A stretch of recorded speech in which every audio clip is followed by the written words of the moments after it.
这些年来呢，我们经历过、看过很多大规模的疫情，像什么 SARS 啊、禽流感啊，甚至包括埃博拉，包括现在在南美流行的寨卡病毒。如果用基因编辑技术对这些病毒细菌加以改造的话，那么就可以生产出传播性更广而且致命性更强的超级病毒和超级细菌。那么这样的超级病毒和超级细菌，它的杀伤能力那真是可以和原子弹、氢弹，可以和化学武器相媲美。所以说这个危险还是很大。Hello everybody, my name's John, and I'm recording this video about the theory that the Wuhan coronavirus is actually a bioweapon. And I'm making it because there's more and more evidence coming out to support the idea. I want to really look at the evidence for both sides. And there's a lot of facts to sift through and see what is verified and what isn't, so I think it's important to go through them all and see what the evidence points to. So I just played a clip of the interview with the military scientist who's called Chen Hu, talking about the possible effects of a bioweapon and how potentially devastating it could be. And he sort of calls for the need of defense against such an eventuality. So the scientist there in that video is now dead. He died a year after making that video, of what Chinese state media just described as an illness rather vaguely. They weren't any more specific than that. And Chen Hu was someone who was actually quite well known in his field. He was famous for creating genetically engineered mice embryos using CRISPR in 2017 to make them more resistant to HIV. In Chen Hu's obituary, he's praised for using treatments to save patients that weren't approved by Chinese regulatory agencies, which of course no Western doctor would have been able to do. And he was able to do things like that because he wasn't just any doctor, he was a military doctor. And this is a feature of the Chinese medical system. There are military hospitals all over the country in China, thousands of them, that aren't run by the government or the health department, they're run by the military. It's not just Chen Hu that was able to get away with this. There's been many cases of military hospitals either ignoring or violating regulations and actually selling untested and dangerous products, sometimes hundreds of dollars a day, for things like immunotherapy that claim to be able to cure cancer. And there's a case of a Shanghai student who was paying hundreds of dollars a day for this illegal treatment and died a few days after writing about this on his blog, which drew attention to it. There was another case of a military hospital which knowingly employed someone who had faked his medical documents and was working as a fake doctor there for quite some time. And so this whole thing of having military hospitals, it's kind of a legacy of Chairman Mao's era, just after the Cultural Revolution, when China was turned into a sort of garrison state. The military were called in to subdue the Red Guards, who'd been armed by Chairman Mao just a few years before. And then they effectively ran many of the functions of the government for quite a few years. Another thing about the Chinese military is that it's different to most other militaries in the world, in that it doesn't really answer to a State Department or a Department of Defense or Ministry of Defense as it would do in a developed country. It answers only to the president directly. Another legacy of Chairman Mao's time, when he was worried about a military coup happening, didn't want people to be able to coordinate with the military without him knowing. Right, so before I get to the rest of the video, I'd like to talk about the fact that I'm not a geneticist or a virologist. I'm not somebody with expertise in deadly viruses. So if anybody would like to contribute and give more evidence or say what their opinion is, that would be great. And so around the early 2010s, 2014, 2013, there were many articles I could find which came from some military hospitals in China and others journals that pointed to the need for defense against bioweapons and argued for a different kind of regulation against bioindustry in China. I think to understand the Chinese government's view on biowarfare and the regulations around it, we need to look at the history of their strategy when it comes to bioweapons and the program they created around it. So, in 1992, the deputy head of the Soviet bioweapons program, a man called Ken Abilek, defected to the United States, and he told United States intelligence everything that he knew about the bioweapons program and the extent of their capabilities. Now, he goes through all this in his 1999 book called Biohazard, which is an incredibly good book and incredibly eye-opening if you didn't know anything about bioweapons like I didn't before I read it. Biowarfare has always been a sort of feature of warfare. In the ancient world, you'd have corpses being put into wells or dead animals put into the water supply to try and infect the enemy soldiers. You'd have infected animals and corpses catapulted into enemy fortresses, which is allegedly how the Black Plague started. But real modern biowarfare with advanced weaponry starts in the 20th century, and it really starts with the Soviets during their civil war, when you have the Bolsheviks. And what they apparently did is took infected chicken embryos and liquidized them into kind of a soup, and then filled explosive bombs with them, which was a very primitive way of conducting biowarfare. And then Ken Abelek, he was deputy head of the Soviets' biowarfare program for many years. He has a very insider's knowledge about how the history of the program ran. And so there's many eye-opening revelations in his book. One of them being that the Soviets actually used a weaponized form of tularemia during the Battle of Stalingrad and sprayed it on the Nazis. And in doing so, in fact, infected thousands of their own troops, killing many Soviet troops. But the biggest, the most important event in the history of biowarfare, as he tells it, is a facility called Unit 731, which was run by the Japanese in northern China, in Manchuria, when they were occupying it. Unit 731 was the Japanese biowarfare center. It was conducting experiments on prisoners of war.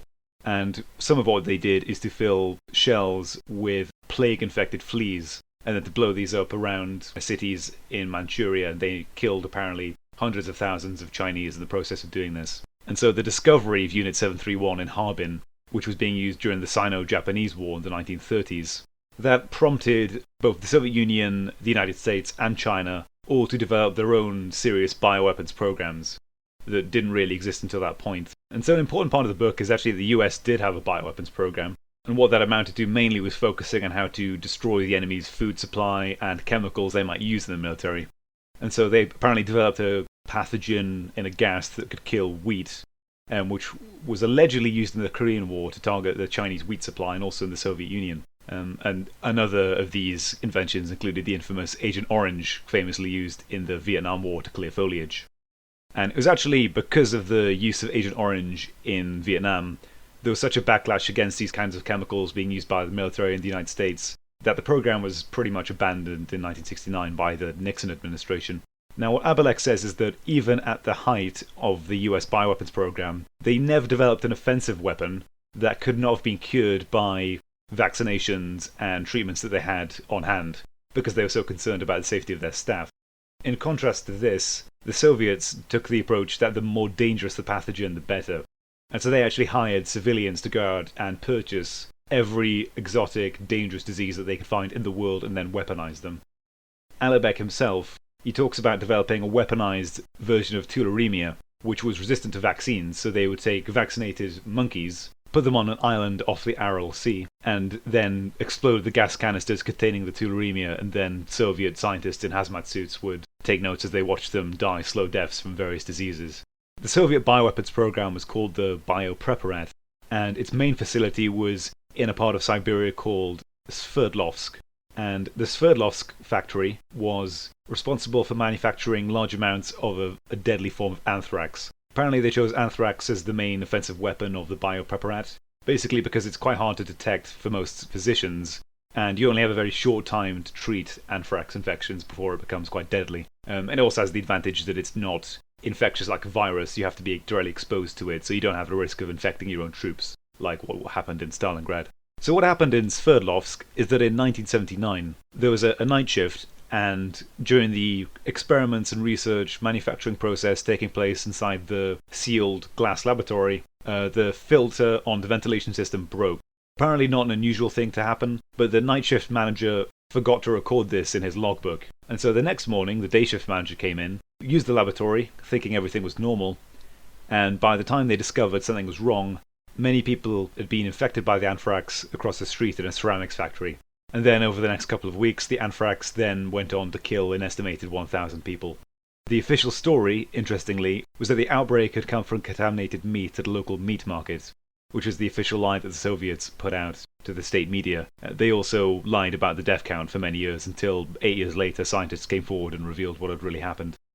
The extent of the Soviet bioweapons program is probably the biggest bioweapons program ever to have existed, even compared to China today. Kabelek recounts that near Moscow itself they had hundreds of tons of anthrax and many tons of smallpox, officially eradicated in 1979, and plague kept quite near Moscow. He was communicating with military generals to develop a weaponized version of anthrax into warhead missiles that could theoretically have targeted Seattle, Chicago, and many other American cities as late as 1983. the biopreparat was, in a sense, viewed as their Manhattan Project. They justified it because they said that the Americans had operated under a similar level of secrecy when they created the atomic bomb, and from their perspective, the biopreparat was the next stage of nuclear warfare. It was viewed as actually more humane because instead of decimating buildings and schools and entire landscapes, it was limited to just humans.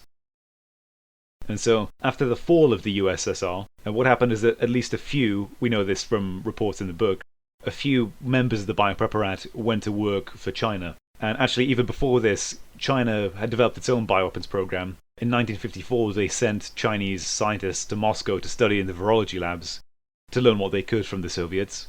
They also developed specific anti-plague units in the 1950s during the Korean War because of their recent history with Japan. And so this acquirement of the Soviet scientists happened to coincide with the new modernization of the military, which was laid out by Jiang Zemin in the 1990s, with a realization the Chinese military was too focused on massive deployments rather than specialized technology. And so there's no equivalent of Ken Abelek for the Chinese bioweapons program to give us an account of exactly what they're capable of. But we can piece some things together from leaked information. And so over the 1990s, the US military repeatedly accused China of violating the chemical and bioweapons agreements because of reports that would come out through Taiwanese intelligence and other intelligence reports. They pointed out they'd supplied blacklisted chemicals to North Korea and Iran throughout the 1990s. And in 2001, the Department of Defense reported that China had capabilities of arming weaponized pathogens inside warhead missiles, which is eerily similar to what the Soviets were doing in the 1980s under the Biopreparat. One important bit of information is that Ken Abelek, when he was deputy of the Biopreparat in the 1980s, he remembers seeing intelligence that a number of hemorrhagic fever outbreaks that happened in China in the 1980s were actually leaks from a bioweapons facility. That's the intel he remembers getting when he was there. And now, at least some of these hemorrhagic fever outbreaks in China happened to occur in Hubei province, specifically in Wuhan, in the late 1970s and early 1980s. So make of that what you will. An Israeli bioweapons expert called Daniel Shoham made a study in 2015 where he went over all the suspected bioweapons facilities in China, and he identified 32 facilities that were directly operated by the PLA, the Chinese army, which he thought, according to his sources in Taiwanese intelligence, were creating offensive capabilities based on their ordering of specialized equipment and ordering of certain pathogens and other equipment that would be necessary to create a bioweapon. He also identified 12 facilities that he thought were being used to develop defensive capabilities against bioweapons. And so one of these 12 facilities that Daniel Shoham identified as developing defensive capabilities happens to be in Wuhan. It's called the Wuhan Institute of Biological Products. Now, this Biological Products Institute is not the same as the Institute of Virology, the sort of evil umbrella corp which now everybody has heard of. The Institute of Biological Products is different. On its website, it boasts capabilities in genetic engineering and live HIV vaccines. And so apart from this report, we don't know about the involvement of the PLA with the facility or how closely linked it is with the Wuhan Institute of Virology.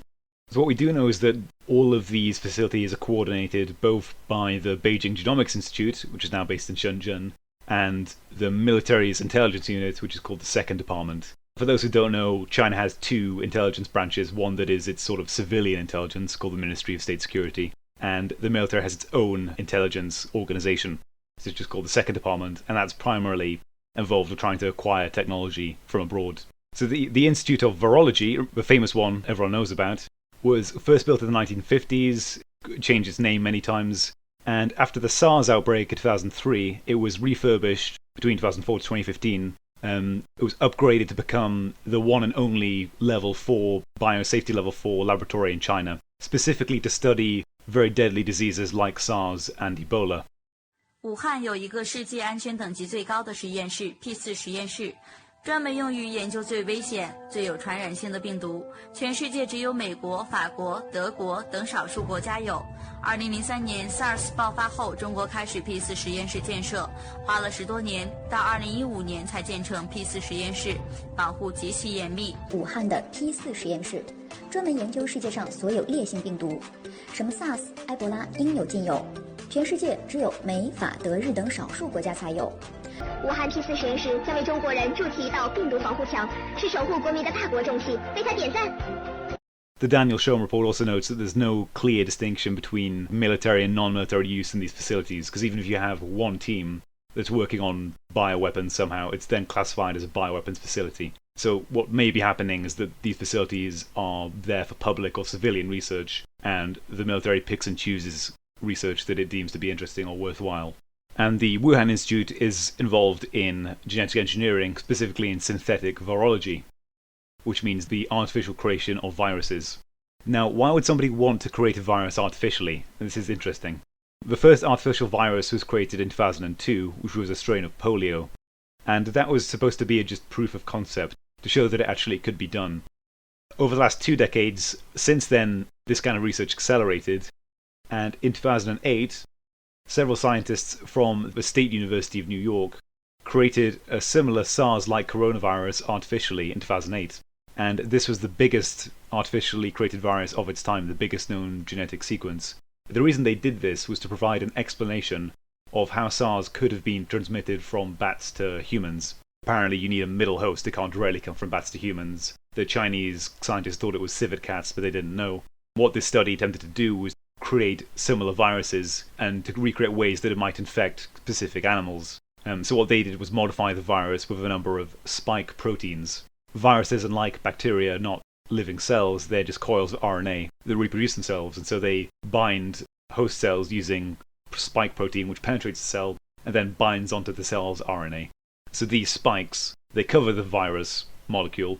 The spikes together give it the appearance of a crown, which in Latin is called a coronavirus. And so they created this artificial SARS-like coronavirus in 2008, and they created many different versions of it to explain how it could have spread from bats to humans with SARS. And the one that they created, they found, binds to what's called the ACE2 receptor enzyme. ACE2 receptor is an enzyme which is in the throat, and so this was a pretty good explanation of how it could have been transmitted. And the one they looked at specifically was looking at mice and rabbits. In the years since the creation of that virus, the creations of other viruses like the Spanish flu, which killed around 30 million people in 1918, to be able to study it better, it really became a concern for the US government when a scientist in 2016 created an extinct form of smallpox in his own house using mail-ordered DNA. And this led to a step up of a lot of regulations on biotechnology in the United States, and then China followed the same example by stepping up its bioresearch in turn. It seems to have created a lot of concern in China that the US and other countries were developing bioweapons that it would have to defend against. Retired military general Jiang Shebo, he warned in his biography about the dangers of bioweapons, and Xi Jinping in his 2015 5-year plan, he aimed to put science and technology at the forefront of the economy and research. And so biotechnology seems to have been one of those technologies incorporated into this government scheme to try and make China the world leader in this technology. Forbes reported that in 2019, for example, China invested $14 billion into the biotechnology industry, whereas the US invested $10 billion. They graduated an estimated 8 to 10 million students in biotechnology programs every year, more than any other country. And some of the star scientists of the biotechnology industry are 2 scientists, one by the name of Zhengli Shi and one called Xingyi Ge. Both of these Chinese scientists were involved in a study in 2015 that also artificially created a SARS-like coronavirus in bats, specifically that binds to the ACE2 receptor. And both of these scientists, Zhengli Shi and Xingyi Ge, in 2019 happened to be working at the Wuhan Institute of Virology, which is just down the road from where the new Wuhan coronavirus happened to break out and has now gone on to infect an estimated hundreds of thousands of people. The new Wuhan coronavirus, by the way, happens to also have a spike protein structure that binds to the ACE2 receptor, just like the one that was created in the 2008 study and the 2015 study with the 2 Wuhan scientists. What are the chances of that, you might think? 2 scientists working on a virus in a lab, the exact same one with the exact same protein structure that then happens to emerge down the road from where they're working. That's a pretty astronomical occurrence, less than 1 in a million, you might think. And there's of course a much more likely explanation that it just escaped from the lab. And so, what does the evidence really point to? Does it point to the idea of a bioweapon? Is the coronavirus a bioweapon? I think the evidence points to no, it's not a bioweapon. Because a coronavirus, because of its level of infectiousness, is not a very good weapon. It's too easy to infect your own troops. it's hard to see how it could really be weaponized and applied in a military situation. We already know from the Shoam report the laboratories in Wuhan were being used as a biodefense capability. The much more likely explanation, given the other artificial viruses that were created, is that these were simply being used for research, with the possibility being that they could develop a vaccine against SARS or against a similar deadlier virus. And this was created either as proof of concept or with that aim in mind, which makes it all the more tragic in a way. What the Wuhan virus is probably an escaped vaccination or biodefense project. And this is backed up by the Lancet study that came out recently that showed that of the original 40 patients, 14 of them had never been to the wet market where it was supposed to originate, including patient 0, the first patient who was supposed to have been infected, never went to the wet market. And also the fact that SARS itself was kept in a Beijing lab from 2003 onwards, and in 2004 escaped a grand total of 4 times. Actually, recently Daniel Shoam and other experts like Frank Plummer have come out and said that it is actually a strong likelihood that the coronavirus is an escaped lab experiment. And I think given the likelihood of the same virus being studied in a lab and breaking out naturally, it's more likely than the alternative explanations. That being said, if somebody would like to offer a counter-narrative and explain why this is wrong or why this doesn't make sense, I'd like to hear it. We can actually learn quite a lot from the similarities with how the Chinese government is currently handling the coronavirus outbreak, with how the Soviet government handled Sverdlovsk in 1979. They also fabricated a story about contamination at a local meat market. They also faked the statistics, which didn't come out until 8 years afterwards. And they also engaged in massive misdirection, trying to keep the Western media in the dark about what was really happening. So, hopefully, other evidence will come to light. There's other things that I've heard but haven't been able to verify. Miles Guo, who accused a scientist called Dong Ge-yin of being ordered to create the virus by the CCP, and apparently he had statements that referred to attacking Taiwan with a bioweapon. I've only heard him talk about that. I can't find any of the source for it, so if somebody can verify those kinds of rumours, that'd be great. But until that evidence comes out, for me the evidence points to it being a research project or a biodefense project that escaped. Was also the fact that the ACE2 receptor has been showed as evidence that this is an engineered virus, because the ACE2 receptor is apparently much more common in East Asians than in any other population. Now, there apparently is a study that found this, but then other studies have found other results, so again, we don't know about that. For me, the 2008 virus also used ACE2 receptors to infect the host cells, so this isn't evidence for me that it's being designed specifically to target East Asians, which doesn't really make a whole lot of sense on the face of it. So that's pretty much all I can think of to say. I hope this has been revealing in some way. If you have any more evidence you'd like to show, you can contact me by my email. And thank you for listening.